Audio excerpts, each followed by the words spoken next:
কণিকটা আসলে পরাবৃত্ত হবে, উপবৃত্ত হবে, না অধিবৃত্ত হবে, না বৃত্ত হবে, না সরল রেখা হবে, সেটা কিন্তু উৎকেন্দ্রিকতার উপর নির্ভরশীল। এই উৎকেন্দ্রিকতাকে ই দ্বারা প্রকাশ করা হয়। বলো কি দ্বারা প্রকাশ করা হয়? ই। এই ই এর মান যদি 1 হয় তাহলে কণিকটা হবে পরাবৃত্ত বা প্যারাবোলা। এবার ই এর মানটা 0 থেকে বড় এবং 1 থেকে যদি ছোট হয় তাহলে কণিকটা হবে আমাদের উপবৃত্ত বা ইলিপস। এই ই এর মানটা যদি 1 থেকে বড় হয় তাহলে কণিকটা হবে আমাদের অধিবৃত্ত বা হাইপারবোলা। এই ই এর মানটা যদি 0-এর সমান হয় তাহলে কণিকটা হবে আমাদের বৃত্ত বা সার্কেল। আবার যদি এই ই এর মানটা ইনফিনিটি হয় তাহলে কণিকটা একজোড়া সরলরেখা প্রকাশ করবে। তাহলে আমরা বুঝতে পেরেছি যে এখান থেকে এমসিকিউ আসার সম্ভাবনা অনেক, এবং বিগত বছরে অনেক এমসিকিউ এই জায়গা থেকে হয়েছে। আচ্ছা, তাহলে আমরা ই এর বিভিন্ন ঘটনা বুঝতে পেরেছি। এখন যদি আমরা বিগত বছরের প্রশ্নগুলোকে অ্যানালাইসিস করি তাহলে দেখো এখানে প্রথম প্রশ্নটি এসেছে সিলেট বোর্ড 2023 সালে। বলা আছে কোন কণিকের উৎকেন্দ্রিকতা √3/2 হলে সেটি আসলে কি? সেটি কি পরাবৃত্ত, সেটি কি উপবৃত্ত, সেটি কি বৃত্ত, না সেটি আমাদের অধিবৃত্ত, কোনটা? দেখো ই এর মান এখানে বলা আছে √3/2। আমরা যদি √3/2 কে একটু ক্যালকুলেশন করি সেটা আসবে 0.86 এরকম সামথিং আসবে। তাহলে বলো 0.86 এটা সীমাটা কিরকম? এই সীমাটা আছে 0 থেকে 1 এর মধ্যে।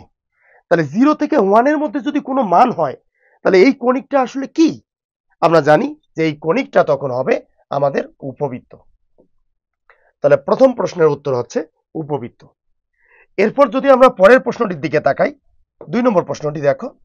2 নম্বর প্রশ্নে বলা আছে যে x² = 16y কণিকের উৎকেন্দ্রিকতা কত? এখানে একটি বিষয় মার্ক করে নাও যে x² = 16y এই কণিকটা আসলে কি? এটা পরাবৃত্ত, এটা উপবৃত্ত, না এটা অধিবৃত্ত? আমি এ সম্পর্কে একটু পরে তোমাদেরকে বলবো। তবে এখানে শুরুতে একটু শুনে নাও যে x² = 4ay এই কণিকটা হচ্ছে পরাবৃত্তের সমীকরণ। এখন পরাবৃত্তের সমীকরণ যে এটা, সেটা কিভাবে বুঝবো? মাথায় রাখো, যদি একটি চলকের দ্বিঘাত অর্থাৎ দেখো y² = 4ax অপর একটি চলকের একঘাত হয়, এটা এরকম হতে পারে x² = 4ay এরকম হতে পারে। তাহলে একটি চলকের দ্বিঘাত অপরটির একঘাত, তাহলে সেটা পরাবৃত্ত। তাহলে y² = 4ax বা x² = 4ay এই দুটো হচ্ছে পরাবৃত্তের সমীকরণ। আর পরাবৃত্তের জন্য আমরা জানি যে উৎকেন্দ্রিকতা E = always 1, সেটা শুরুতে আমাদের ব্যাখ্যা বিশ্লেষণ ছিল। তাহলে বলো এটা যেহেতু পরাবৃত্তের সমীকরণ তাহলে এর উৎকেন্দ্রিকতা E এর মানটা হবে অলওয়েজ 1। আমরা যদি পরের ঘটনায় যাই যে বিভিন্ন বিশ্ববিদ্যালয় এবং ইঞ্জিনিয়ারিং বিশ্ববিদ্যালয়ে এ সম্পর্কে কি প্রশ্ন আসছে, তাহলে দেখো এই প্রশ্নটি এসেছে রাজশাহী ইউনিভার্সিটি 18-19 সেশনে। বলা আছে কেন্দ্রবিহীন কণিক কোনটি? আমরা যদি পরাবৃত্ত, উপবৃত্ত, অধিবৃত্ত এগুলোকে অ্যানালাইসিস করি তাহলে চিত্রগুলা থেকে আমরা এভাবে একটা বিষয় জানতে পারবো যে পরাবৃত্তের চিত্র হবে এরকম, উপবৃত্তের চিত্র হবে এরকম, আর অধিবৃত্তের চিত্রটা হবে আমাদের ঠিক এই টাইপের। তাহলে পরাবৃত্তের চিত্রে কিন্তু কোনো কেন্দ্র নেই, এটাকে বলা হয় শীর্ষবিন্দু। উপবৃত্তের চিত্রে একটা সেন্টার বা কেন্দ্র আছে, অধিবৃত্তের চিত্রেও আবার একটা সেন্টার বা কেন্দ্র আছে। তাহলে বলো কার চিত্রে বা কার সমীকরণে কোনো কেন্দ্র বা সেন্টার নেই? আর সেটা হচ্ছে আমাদের পরাবৃত্তের চিত্রে বা পরাবৃত্তের সমীকরণে। তাহলে কেন্দ্রবিহীন কণিক হচ্ছে আমাদের পরাবৃত্ত। আর এই পরাবৃত্তের সমীকরণ কেমন হতে পারে?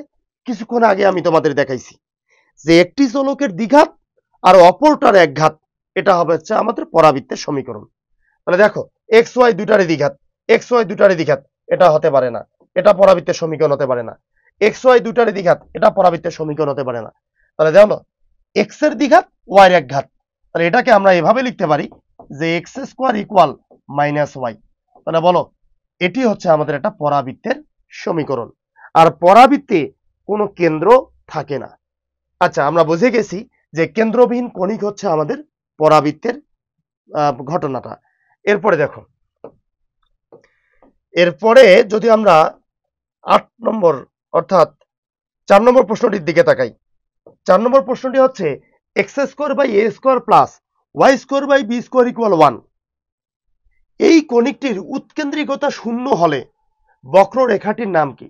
আমরা জানি পরাবৃত্ত, উপবৃত্ত, অধিবৃত্ত প্রত্যেকটি হচ্ছে বক্ররেখা, বৃত্ত হচ্ছে বক্ররেখা।